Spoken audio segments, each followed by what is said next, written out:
Salut à tous, c'est Alexandra de la boutique d'astronomie Enastros à Strasbourg. J'espère que vous allez bien. Je suis toujours avec mon petit café ce matin.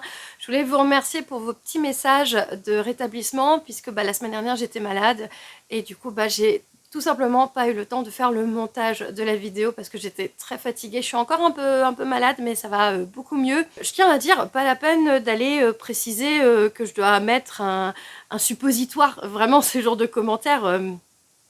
ça se fait pas. Une boisson chaude, on se met au lit et les anticorps font très bien le travail. Je pose ma tasse pour éviter de mettre du café partout.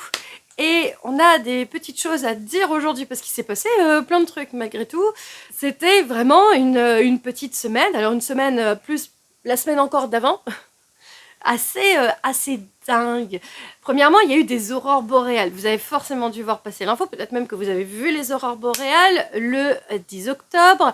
Oui, je sais, ça commence à dater. Alors moi, je fais la vidéo le mercredi. Là, aujourd'hui, on est mercredi, donc c'était il y a moins d'une semaine. Donc quand la vidéo sort, ça fait plus d'une semaine, je m'en excuse, mais c'est improbable. J'étais de sortie ce soir-là. J'ai un ami, il organise des quiz, et j'avoue que j'étais pas bien, mais je me suis dit, allez, on sort, ça va, j'arriverai à tenir le coup, comme ça on mange avec Frédéric dehors. Et en fait, donc on arrive au bar-resto, on arrive à 19h30, et puis vers 20h30, 21h, j'ai mon téléphone qui s'excite, j'ai les alertes d'aurore boréale. Donc je vais sur Space Weather Live, et là je vois KP6, pas mal. J'ai dû le mettre en story, hein, si vous me suivez sur Instagram, je l'avais mis en story, je fais... C'est bien, mais j'attends le KP7. Et puis, style 10 minutes après, KP7. Et puis, on est même monté à 8. Je regarde du coup les autres graphiques, parce qu'il n'y a pas que les KP, effectivement, qui sont importants, même s'ils le sont. Généralement, il faut quand même une bonne base d'informations. Je regarde un petit peu tous les autres graphiques. Je regarde la carte avec, du coup, ce qu'annoncent les aurores boréales. Et là, je vois qu'on a des aurores boréales. Je fais bon, c'est pas grave, je vais attendre déjà la première partie du quiz.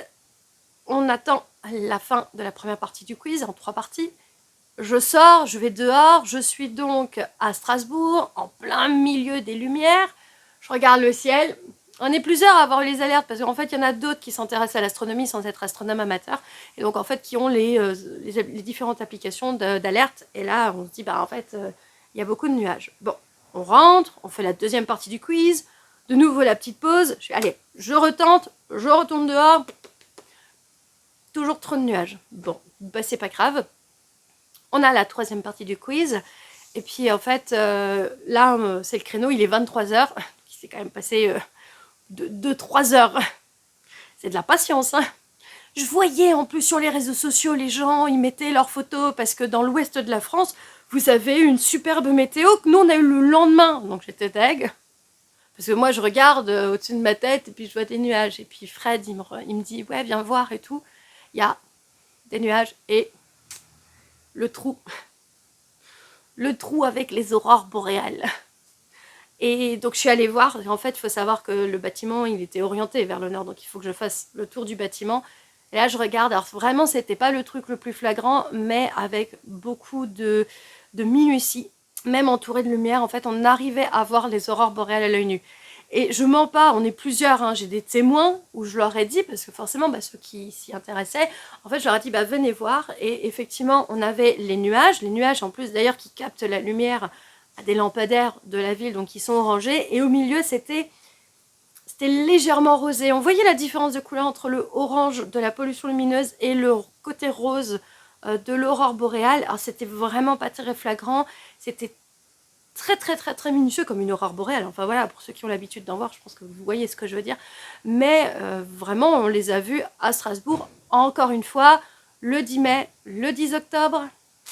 On a été en alerte toute la journée du 11. J'ai tellement espéré que le 11 au soir, vu qu'on avait une superbe météo, que ça puisse être encore en alerte. Donc toute la journée, le Canada, ils en ont eu énormément. Le nord des États-Unis aussi. Et puis quasiment, en fait, toute la zone du nord du globe, en fait. Tout le monde en a eu. Et vraiment, ça s'est joué sur la météo. Et le lendemain, donc le vendredi soir, ça s'est écroulé à la tombée de la nuit. Certains ont quand même chopé des photos très fins, des dernières petites aurores avant que vraiment ça retombe.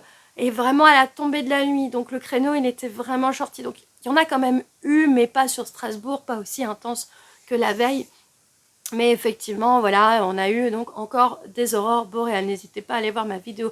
Pourquoi on a des aurores boréales? C'est pas nouveau. Je remercie le journal d'Ena l'Alsace de m'avoir interviewé pour l'occasion, puisque bah, du coup je donne mon petit retour. Pour moi c'est pas nouveau d'être interviewée pour le journal local, donc au moins là j'ai pu effectivement en tant que strasbourgeoise à Strasbourg donner mon petit retour. Autre info, j'ai été assez surprise, j'ai eu donc tout le week-end, vous savez, donc oui j'étais encore malade. J'étais à la fête de la science et j'ai fait ma soirée du samedi soir avec la médiathèque de Strasbourg. Et bah, le lendemain, je vois forcément sur les réseaux sociaux SpaceX qui a fait un truc de dingue. Alors, on peut être d'accord ou pas avec Elon Musk. Je sais que c'est un gros débat, c'est politique. Le mec, il est complètement sous en train de sauter derrière Trump. Voilà, je sais, gros débat. Mais est-ce qu'on peut pas quand même du coup féliciter l'exploit de tous les ingénieurs d'avoir récupéré un truc aussi gros, effectivement, c'est tellement énorme, d'avoir fait cet exploit-là, de récupérer la demi-fusée exactement à l'endroit où où elle a décollé. Ce mec est dingue. Parce que franchement, je suis en train de me dire, on aurait pu le faire depuis longtemps, tu vois, certains pourraient dire, oh, pourquoi, d'autres l'ont pas fait. Mais c'était juste impensable que ce soit réalisable. Donc là, en fait, le fait de le voir, on se dit, oh, ouais, c'est cool, en fait, c'est vraiment cool. Au niveau de la techno derrière, l'ingénierie, l'informatique, vraiment, c'est une bonne réflexion et c'est une belle prouesse. Donc, on va mettre le patron de SpaceX de côté et on va plutôt penser à toutes les personnes qui travaillent chez lui et qui, du coup, ont réussi cet exploit. Parce que j'avoue que c'est quand même assez impressionnant. En tout cas, voilà, moi, j'ai pas vu du tout le truc, j'ai vu le truc en différé, comme tout le monde. Hein. Tout le monde en a parlé, hein. Les aurores boréales, les SpaceX, t'as tout le monde. Tous les médias, t'avais l'impression que les médias découvrent l'astronomie et l'aérospatiale, l'astrophysique. C'est un truc de dingue parce qu'il y a 10 ans, quand j'avais demandé à des médias locaux de faire des articles d'astronomie, t'avais personne du coup qui voulait en parler. Mais j'aime bien quand c'est des trucs ponctuels. D'ailleurs, en parlant d'aérospatiale, en ce moment, il y a le salon international de l'aérospatiale à Milan. Et c'est super drôle, le petit... Moi, je regarde sur les réseaux sociaux, et puis bah, tu tombes sur le dévoilage de ce petit rover qui va analyser du coup avec les roues et par rapport aux batteries pour tenir longtemps. Et toi tu fais, ah c'est ce que j'ai fait moi quand j'étais petite avec mes Strax, ou avec mon mécano, je faisais les mêmes petites voitures. Là c'est une grande voiture. Je vous laisse, c'est marrant, voilà, je trouve ça... Il faudrait que j'aille vraiment voir en détail tous les exposants. Chaque année, c'est le salon, c'est gigantesque, hein, c'est le salon de l'aérospatial. Donc, tu as un peu tout le monde. D'ailleurs, il y avait des astronautes qui étaient présents. J'ai vu Alexander, l'Allemand, qui était présent aussi. Il y en a plein, chaque année, ils y vont. Et puis, bah, vu que je suis sur le sujet de l'aérospatial, autant le caser tout de suite. On a eu une nouvelle photo d'Euclide. D'ailleurs, il y a eu le 1er octobre une superbe conférence sur Euclide. Donc, je vous mets le lien en dessous en descriptif. Ça va être très, très, très intéressant à l'avenir. Surtout que Euclide avait été prévu pour bosser 6 ans. Et finalement, la mission est un tel succès. Les ingénieurs, les gens qui travaillent, hein, voilà, les chercheurs qui travaillent avec le télescope Euclide, en fait, ils ont annoncé que ça serait même 12 ans, donc le double de temps d'Euclide. Donc, on va vraiment avoir de très, très, très belles choses. Euclide, en fait, tout simplement, il va venir photographier, je vous le fais rapidement, hein, j'avais fait une autre vidéo sur Euclide, il va vraiment venir photographier en très, très, très, très haute qualité l'univers. Et donc, on va avoir une définition sur les galaxies très, très, très, très, très lointaines. Ça va être juste gigantesque. Vous allez sur le site de l'ESA, vous avez les photos en très bonne qualité d'image. Et donc vraiment, je suis impatiente là. Ils ont mis la petite dernière photo là qui est apparue cette semaine. Et c'est super joli. D'ailleurs, en parlant de photographie, on a les photos de la comète. Ah, la comète. La fameuse comète du siècle, comme ils la nomment. Je trouve qu'ils exagèrent un petit peu sur le nom, vous trouvez pas? Parce que bon, on n'est qu'au premier quart du siècle. Je trouve que c'est un peu exagéré de l'annoncer la comète du siècle. Alors peut-être qu'ils partent du principe qu'on finira, que les humains vont s'autodétruire et qu'on finira pas le siècle, et effectivement, dans ce cas-là, ça deviendrait la comète du siècle. Ouais. Parce que bon, le siècle, il est loin d'être fini, hein, il reste 75 ans. Dans 75 ans, on a encore le temps de voir passer d'autres comètes. Alors, à l'heure d'aujourd'hui, je ne l'ai toujours pas vu. Mais il fait moche en Alsace. J'ai tenté de la voir lundi soir, et dans l'axe où j'étais, il y avait des nuages. Voilà, on avait des petits endroits par-ci, par-là pour l'observer. Du coup, comme j'avais pas la comète, j'ai fait la lune gibbeuse. Il y avait Saturne pas très loin. On se satisfait de ce qu'on a. Voilà, je sais. Je suis jalouse, vous faites 12 de photos de comète, moi je l'ai même pas encore vue. Il paraît qu'elle est belle quand même. Hein. Voilà, on m'a dit qu'il fallait la voir, mais c'est pas ma première comète et ce sera pas ma dernière comète. Surtout que j'en ai déjà loupé quelques-unes cette année, n'est-ce pas? Vu la météo exécrable que nous avons en Alsace, je suis pas... Si je la vois pas, mais c'est pas grave. Voilà. Il y en aura d'autres. Ah, elle est belle quand même. Je les vois sur les photos, elle est quand même assez impressionnante. Ce qui est aussi d'impressionnant, c'est les premières petites photos que Zwo a sorties avec le S30. Regardez par ici, là, je vous les mets. Ils les ont postées sur leurs réseaux sociaux.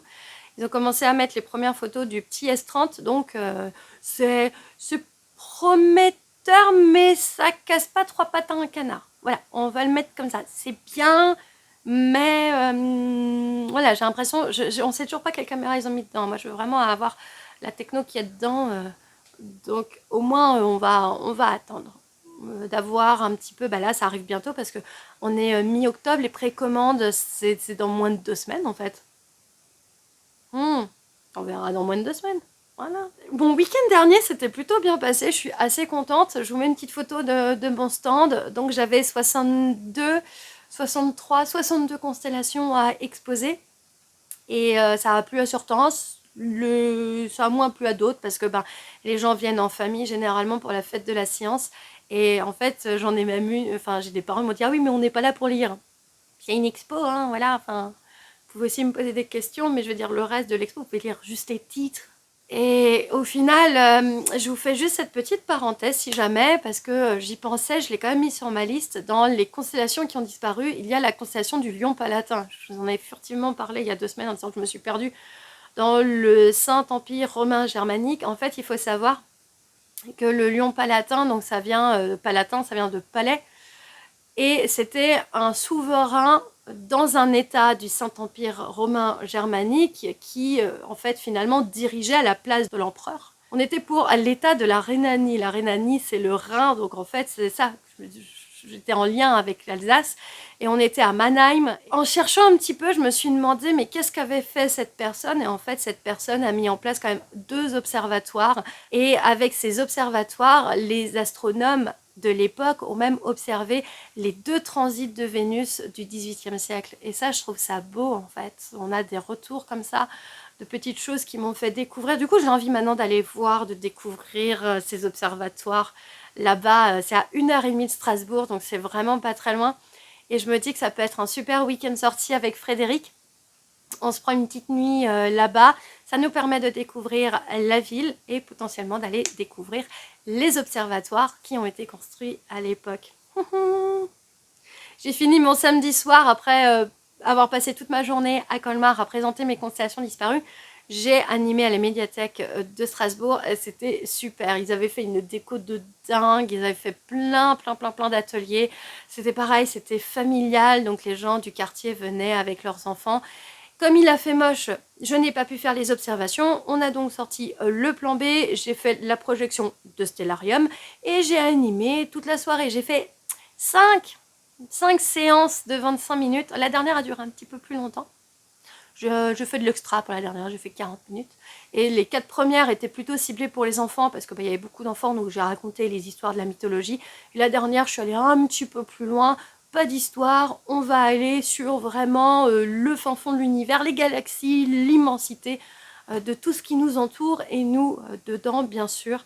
Et franchement, c'était cool. Vraiment, j'ai passé une très bonne journée. J'étais crevée le lendemain. Je devais encore animer, finalement ça s'est pas validé et j'ai pu manger des crêpes avec la belle-mère. Voilà. Je finis cette vidéo avec le programme des RCE. Les RCE, ça arrive bientôt, c'est les 9, 10 et 11 novembre cette année. Ça tombe donc le lundi 11 novembre, qui sera férié. Je ne sais pas encore si je vais y aller. C'est un coût aussi d'aller à Paris, d'organiser tout le voyage. Si j'y vais pas seule, j'y vais avec Frédéric, donc on est 2 personnes. Donc actuellement, c'est encore compliqué pour moi. Mais le programme est déjà en ligne. François, qui fait les cadrans solaires, qui va faire un petit atelier sur les astrolabes.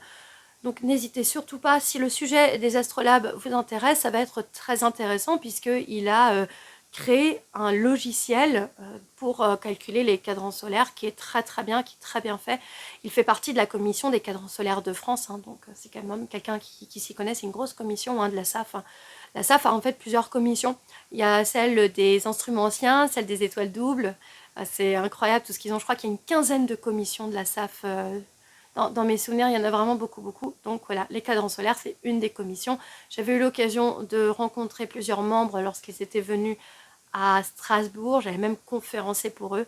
Écoutez, cette vidéo, elle est déjà assez longue. Je vous remercie infiniment de l'avoir regardée. Il y a plein de choses en ce moment qui se passent. Et même quand il fait moche, il y a toujours des choses à aller observer, découvrir. N'hésitez pas à voir les conférences en ligne également. Comme dit, je vous promets celle pour Euclide en bas dans le descriptif. Elle est vraiment très intéressante. Et puis, de toute façon, après, on guette la météo, la comète. S'il vous plaît, faites que j'ai un crayon pour la voir.